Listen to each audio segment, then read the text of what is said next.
Hey, how's it going? And welcome to this video. In this video, I'm going to be talking about how to get more sales calls without spending more on ads. Let's go ahead and jump right into it. So, after spending hundreds of thousands of dollars on my own ads and my clients and investing in literally over $40,000 in coaches, consultants, agencies, mentors, everything you could imagine, probably people you've heard of as well. This is one of the key takeaways that I found in all of that. And it's understanding not only how to get more without spending more, but also the proper way to do that, the proper way to think about it, when you should actually spend more, when you should optimize, and what it takes to actually make a profitable ad funnel. This is going to be primarily for service businesses, B2B, B2C, it doesn't really matter. As long as you provide some type of service and your main way of converting people is through a sales call, this is going to be extremely helpful for you. So let's go ahead and jump into it. I'm going to cover how we do it, how we think about it, how we set KPIs, what changes you could make, how we think about optimization, when to optimize versus when to scale, all that kind of stuff. So the first thing I want to talk about is more sales calls does not always equal more sales. So a lot of the time when you're looking at a funnel and say you're spending $10,000 a month and you're getting X amount of calls out of it, the first reaction is, well, let's just lower the cost per call. And that's going to get us more sales because we're getting more calls and more shows, and therefore it'll be more conversions. But that's not always the right move. And it's not always true. The reason being is you can actually reduce that cost per call, but also reduce the quality of the person showing up on that call. And when you do that, your conversion rates are going to plummet so low, your show rates are going to go extremely low, and you're actually going to hurt yourself instead of bringing in more revenue. So I actually had a client recently that we did this with. We made a few changes, tweaked the funnel. We actually implemented a funnel strategy that I'll talk about in another video. But what that funnel does is it brings in tons and tons and tons of calls for very, very cheap, but it doesn't really bring in the quality person that we want. So they were getting double the volume, but the problem was that call quality tanked. So even though we're getting on more calls, less people were actually showing up. The quality of those people showing up went way down. And in turn, the revenue coming out of that funnel went down as well. So even though you might want more sales calls with the same amount of spend, that's not always the best way to do it. Really, what you're looking for when you're optimizing is how can we get the right type of person coming out of this and get more revenue coming out with the same amount of spend. So again, more sales calls is good, but you want to make sure it's more sales calls with the right type of person that's quality and in the mindset to buy when they get on that call. So don't get stuck in the volume trap thinking we need the lowest cost to get the most amount of people in. Focus on quality and pipeline efficiency. That's what's going to allow you to get more profitable ads. And when we get into the KPIs in just a second, you'll see why that is, because everything really is based off of the cost to acquire a client, not the volume of sales calls or the cost per call. So let's start talking about where do we start in the funnel KPIs. So when I'm trying to get more out of an ad budget, I don't look at just the ad performance. I look at every conversion point across the funnel. So these are the main KPIs that I track. First is click-through rate. So these are what's the percentage of people that click through, that see your ad, that click through and click that link. Next is going to be the landing page conversion rate. So how many people hit that landing page? If we're running a VSL, how many completed that application? And then next is going to be app to call rate. So the percentage of people that filled out the application and scheduled a call. Next is going to be set rate. So that's going to be the percentage of prospects who book appointments even if they didn't schedule. So we'll have a setting team go out, actually reach out to them. We've got texts, emails, calls sometimes depending on the client and what their budget is. And that's going to set people into appointments. Next is going to be show rate. So how many of those appointments were actually conducted? How many people showed up to those calls? The offer rate is going to be the percentage of calls that resulted in an offer, because sometimes you get someone on the call and you talk to them and you're like, yeah, they're just probably not qualified. So if they're not qualified, you don't want to give them an offer. You don't want to try to sell someone something that's either not going to help them or is so far out of their budget that it's going to put them in, a bad financial situation. So in those cases, you wouldn't offer those people. That's why we track the offer rate as well. And then the last is going to be close rate. So how many of those offers did you actually close? So every single one of these impacts how many quality calls you're getting. So as you're looking at this, you want to make sure, again, and we talked about this earlier, like, yeah, we want to see a lot of calls coming through, but we also want to make sure that these down here, these metrics down here are also staying strong. Because if we put a huge influx of calls come through, and then we see the show rate cuts in half, the offer rate cuts in half, our close rate cuts in half, now we got a big problem. Those numbers are not going to work out. So next, let's get into how do we actually calculate these KPIs? How do we figure out what can we spend? What should we be spending? And what our conversion rates at each level should be as well. So let's break this down with a simple example. Say you sell an offer for $10,000. Your cost to fulfill that offer is $4,000. So you have a $6,000 profit. Okay. Now, let's say you want to spend $2,000 to acquire a customer and make a 3x profit ROI. Now, depending on your situation, this may or may not make sense. I'm just using this as an example. If you have high LTV or you have back end stuff that you can sell people and you know your numbers there on what you can convert, that all factors into it. But let's just say for this example, if we sat down, these are the numbers we came to. Okay, we want to spend $2,000 to acquire a customer. Great.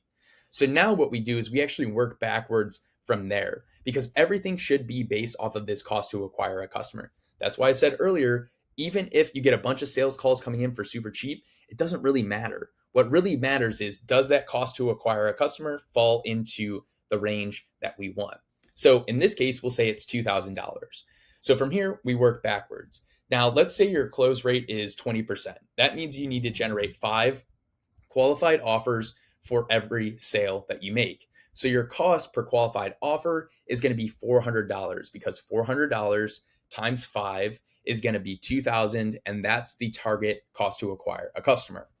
Now, then we would move to the next layer back. So if 70% of your sales calls are qualified enough to get an offer, then your cost per call conducted needs to be about $280.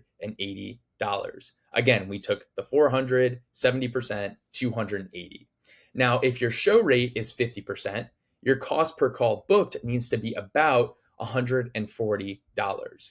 Now, when you have these KPIs laid out, you're able to easily look at, okay, this is what we're actually getting. Here are our KPIs. Where are things broken? Where are we paying too much for something? So once you have that, then you can quickly determine what the problem is. So when it gets to diagnosing the problem, let's say your actual cost per call conducted is $400, but your ads are getting clicks, your cost per lead looks fine, or cost per application looks fine, your landing page is converting. So what's wrong? And that could be maybe your show rate is only 30%. That means people are booking, all those costs are good, but for some reason, they're not showing up to those calls. And that brings our cost per call conducted out of KPI. Because remember, if we come back here, our cost per call conducted should be about $280. So we're way above what we would want to be. And I want to say one important thing here. Let's say that your target KPI is 280 and your cost per call conducted is 400, but for some reason all your other metrics work out, so you're still converting clients at $2,000. You wouldn't want to change anything. You're still in KPI for the most important metric. Yes, you might want to tweak some stuff, see if we can bring it down more. That would be great. But this is not a situation where you would want to stop scaling. You would want to keep increasing your spend until you see this number fall out of KPI. So again, even though this might be out of KPI, if cost to acquire customers in KPI, you want to keep spending while you're trying to make some of those tweaks. Okay, so make sure that you're checking that first, because sometimes one metric might be way higher, but the cost to acquire is fine. So why mess with it? Keep spending more, keep scaling, and try to fix the show rate as you keep pushing forward. So now that we've noticed that, let's say our cost to acquire a customer is still within KPI, there are a few simple changes we could make to bring down that cost per call conducted. So you could put in a follow-up text reminder. You could do a better confirmation copy. So on the page after they book, we can give them a ton more information, make them more interested and excited about the call, sell them on the value of the call, and really make it something that's not an anticipated sales call, but something they're interested in showing up to. That's going to increase the cost, or that's going to decrease the cost for a call conducted. And another thing is a pre-call video. So you can send a short video to build the connection before the call. That can be done by your salespeople. That can be done like a pre-made video that you send over to people in an automation. All this kind of stuff can easily increase your show rate by 10 to 15% with like barely any effort. The hardest thing to do is like recreate a VSL or something like that. But these changes that you can make are so easy, especially the automated stuff, like the follow up reminders, the confirmation texts. Those are so easy to do. And you can see like a 10, 15% bump with barely any effort. And that increase can reduce your cost per qualified call by 30, 50% without changing your spend. So we're looking for stuff like that we can make small changes that'll get us within KPI. And as long as we're getting within KPI and all the other stats are holding true or decreasing, we made a good choice. The test was positive, and now we want to keep doing that. But if you make a change and you see all of these other metrics go up, like our cost to acquire a customer goes from this 2,000 that we were targeting right here up to say 3,000, then maybe we want to dig into, okay, why did that happen? Why, when we made this change and improved those show rates, did the cost to acquire a client go up? Is it quality of calls? Like, what is it? We would want to dig deeper into that. So my next point is going to be track leading indicators, not just the outcomes. So most people look at one metric and react emotionally. Usually it is cost per call.